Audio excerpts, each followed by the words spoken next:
Hi my lovelies, welcome back to my channel. Today I'm going to share with you some positive thinking hacks. Who's happy? Why am I so happy? I don't know, but who cares? I'm happy.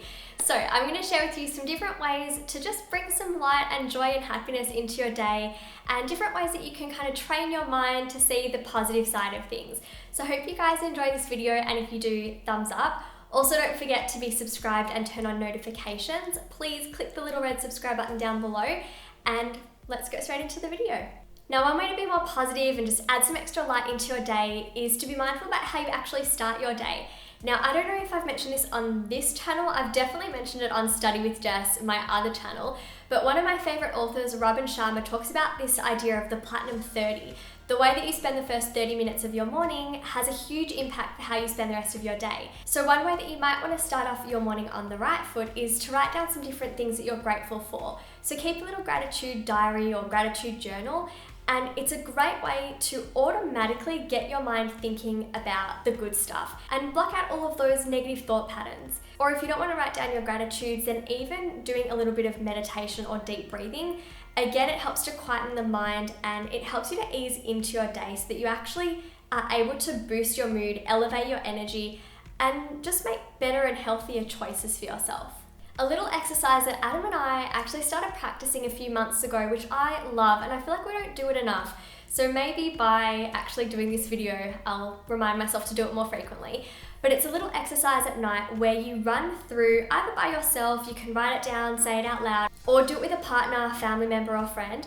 You run through everything that happened that day that was good. So all you're doing is flooding the atmosphere with positive vibes and positive energy, and you're not actually giving your mind the chance or the time of day or time of night to think about what didn't go right. And you'll be amazed when you actually stop and spend 5 minutes doing this exercise, how many things happened that day that were really good.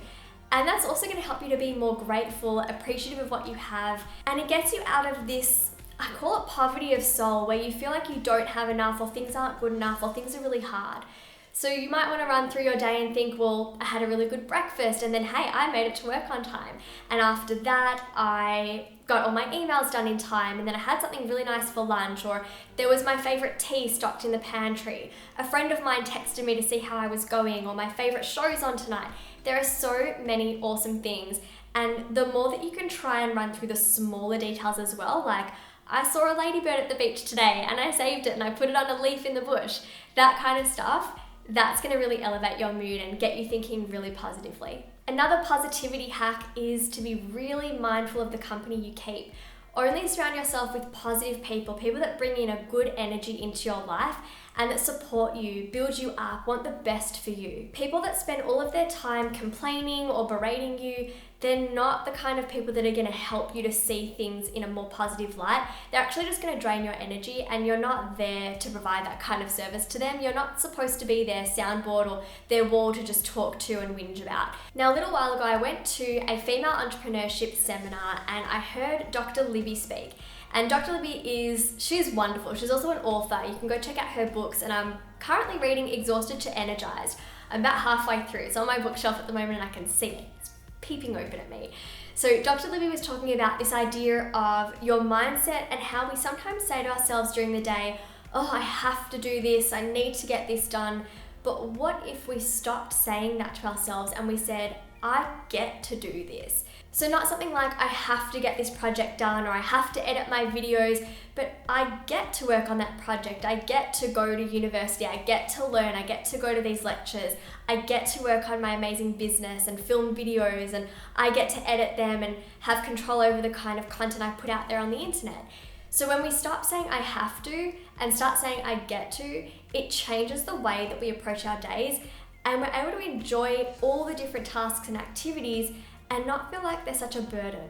Now, exercising regularly and getting outdoors is also going to help your mind to just be so much more positive and to make you feel happy and healthy.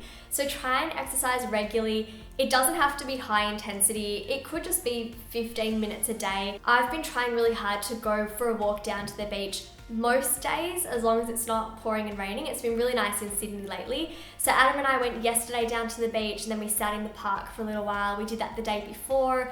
I'm trying to go to yoga more regularly as well. Getting outdoors and exercising is the best combination. If you're exercising indoors, try and get a little bit of sun, maybe even at lunchtime, but getting that natural vitamin D, the fresh air, and moving your body, that is the best combination. Another positive thinking hack is to allow yourself to be creative. Listen to your inner child and think about the sort of stuff you really enjoy doing. What did you love to do when you were younger? Did you love to draw, paint, dance? Maybe you haven't really tapped into your creativity in a while, but when you start to use that part of your brain, when you allow yourself to tap into your creativity, you're going to be a much happier person. And this idea that I feel like a lot of people have, that they won't justify setting aside time to be creative purely because maybe it just doesn't earn them any money, maybe that's not their sole career. I think that's a real shame. I think it's really important that sometimes we just create for the sake of creating, and it doesn't matter if it gets us anywhere further in life, if it makes us money, if people say it's amazing or not. Sometimes we should just do it for ourselves. So the other day I took out my pencils and I just drew for about an hour, and it was so nice because it quietens your mind and you're able to focus on just that task.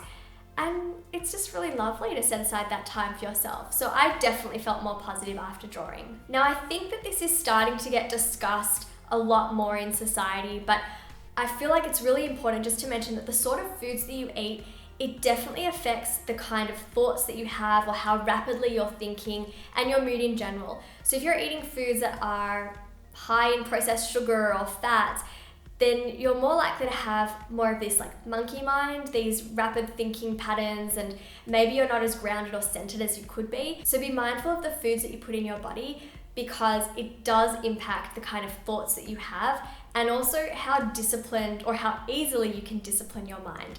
I would opt for low GI, low processed, low sugar, if any sugar. Go for natural sugar, not processed. So things like fruit, that's plenty. You know, a banana is nature's muesli bar. So just saying. Now the last positive thinking hack, this is, I feel like I've saved the best for last, or the most meaningful for last. It's about finding the lessons in life's challenges. So not feeling like the universe is punishing you or things are really hard on you and that there's no silver lining. There's always something that you can get out of a really challenging time.